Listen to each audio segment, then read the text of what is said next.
you have a need to talk about the outside, so we got 10 minutes left, Ooh. and our last topic, it's the Gold Cup. Yeah. So, me as a European watching the Gold Cup, I have a question. Why do I see the Mexico team with all these names, Corona, Herrera, Lozano, which got injured unfortunately, and I see the hmm US team without Gio Reyna, without Pulisic? Like, why? Could you explain to me? Yeah. So there's the advent of a new.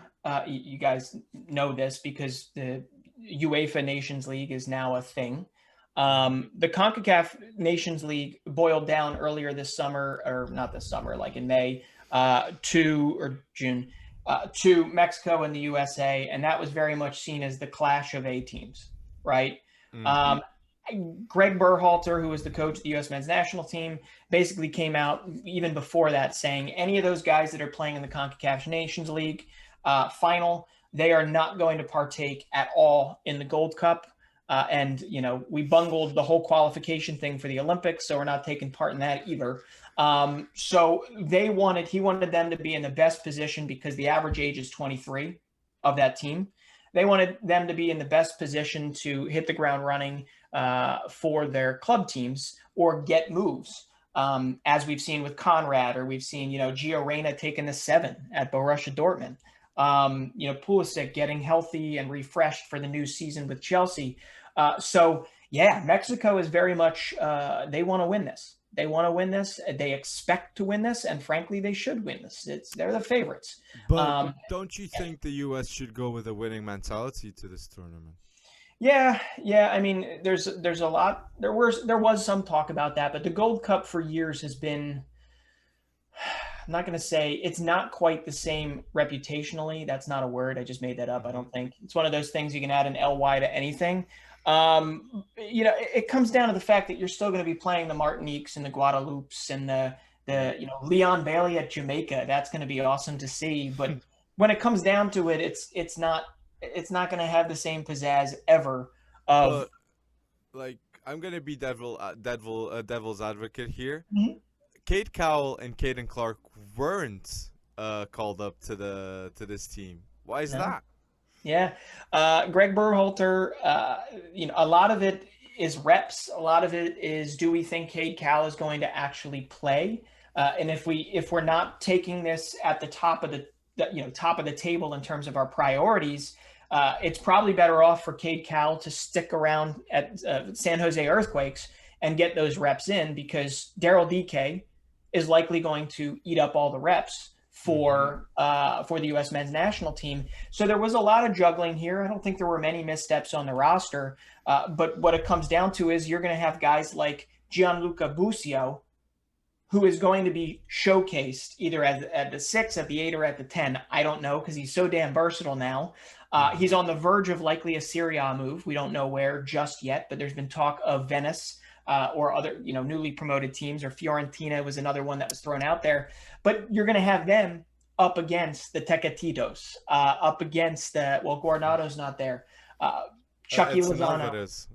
Yeah, yeah, Efrain Alvarez. So this Gold Cup's already been kind of ripe with controversy. Curacao was just booted out because of a COVID outbreak. Guatemala comes in, but really, if it comes down to it, they want Mexico USA in the final. Canada is not going to have Alfonso Davies. He I just, know. Oh. it's tough.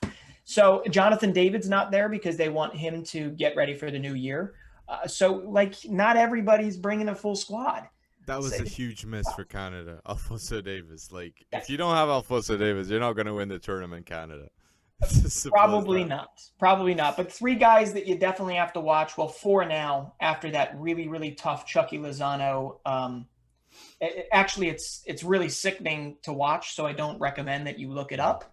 But big head injury. Luckily, it seems like he's okay. At least we hope, Chucky, that you are 100% okay. It's opened up an opportunity for LA Galaxy, Efrain Alvarez, LA born. He was a USA Mexico dual national, picked Hmm. Mexico. Now cap tied. He came on for Chucky in yesterday's match opener versus Trinidad. Matthew Hoppy, Schalke, scored a bunch of goals in the Bundesliga, kind of disappeared as Schalke like went down to the basements of whatever death and despair. Schalke was just horrendous in the Bundesliga late on in that season. Matthew Hoppe is going to be one to watch. Daryl DK is definitely going to be one to watch. He's probably going to. I have one I'd like to add there, and you know more than me, but I saw him at Boavista, and it's Reggie Cannon. Yes. I think he's locked in that right back position, isn't he? Yes. The four mentions I was gonna do, Buzio. Mm-hmm. Buzio he's amazing. Like one of the best midfielders. He's gonna be in that competition for sure. Daryl DK. We were talking previously about this. I think the Premier League move is gonna happen. He was so good in the Championship, so I expect Daryl DK to stay in England. And the last player, you say Matthew Hope?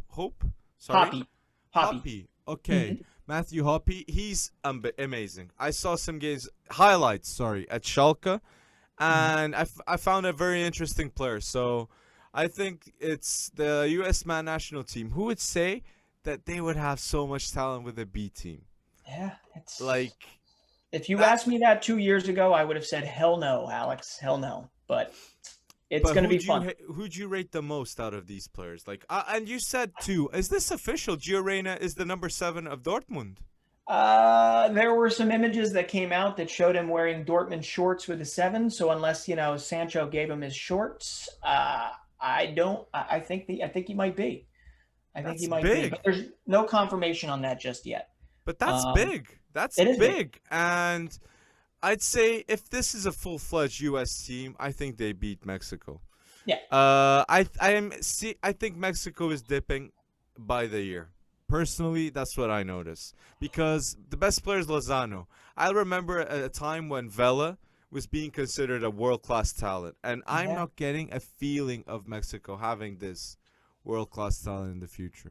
And that's a great point, and one that I think is going to have to be addressed. And it doesn't seem like it's being fully addressed by the Mexican Federation. I mean, they have a phenomenal coach in Tata Martino.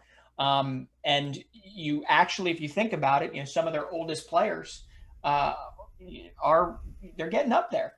They're getting up there. True. And they need to be replaced or they need to be cycled through. And Diego Lainez not necessarily playing all the time for Betis. Chucky Lozano had a good year for Napoli, but it's going to be really interesting to see how they get younger while the United States matures, right? I remember being 12 and seeing Jonathan Duchamp and Giovanni Duchamp being like the two biggest names of Mexico and being all hyped up about them. And Chicharito, in that World Cup. There were good times. Well, we got 2 minutes left here. I wanted to sign out by saying thank you to everyone who's listening to episode 12. The support on TikTok. Now we got 200K followers on TikTok. That's crazy. It is crazy. 2K estimated audience on Spotify. And it's just amazing to know that we got such a huge audience and growing. And it's the best community. It's the best community. I'm so proud of it. Yeah. And you have every right to be, Alex. And I know, we both are, but Alex does a lot of the heavy lifting around here. So we try to get to you. Please keep talking to us. Give us good constructive criticism. We enjoy it. We're learning. We're not, the most technological savvy. Alex, you are. I'm not. But we're going to only get better at this. But really what it comes down to is if we can continue to talk about football with you, we're fine. That's it. We only want to talk football. Thank you, guys. Put in the comment section below what you want to see in the future because we want to know what you're thinking. And peace out.